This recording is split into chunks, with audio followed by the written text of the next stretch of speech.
తిరుమలలో భక్తుల రద్దీ పెరిగింది. వేసవి సెలవుల ముగింపునకు రావడంతో పాటు వారాంతం కావడంతో శుక్రవారం ఉదయం నుంచి తిరుమలకొచ్చే భక్తుల సంఖ్య పెరిగింది. దీంతో వైకుంఠం క్యూ కాంప్లెక్స్లోని కంపార్ట్మెంట్లు, నారాయణగిరి ఉద్యానవనంలోని షెడ్లు సర్వదర్శన భక్తులతో పూర్తిగా నిండిపోయాయి. క్యూలైన్ కృష్ణతేజ సర్కిల్ నుంచి రింగ్ రోడ్లోని శిలాతోరణం సర్కిల్ వరకు వ్యాపించింది. వీరికి 16 గంటల దర్శన సమయం పడుతోంది. ఇక టైమ్ స్లాట్ టికెట్లు, టోకెన్లు ఉన్న భక్తులకు 3 నుంచి 4 గంటల తర్వాత దర్శనం లభిస్తోంది.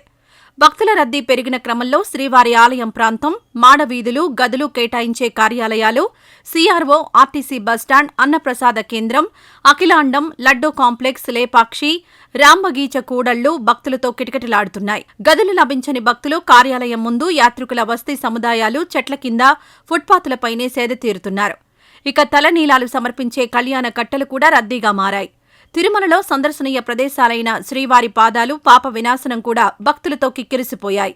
శని, ఆదివారాలు కూడా ఇదే తరహాలో రద్దీ కొనసాగే అవకాశాలు కనిపిస్తున్నాయి.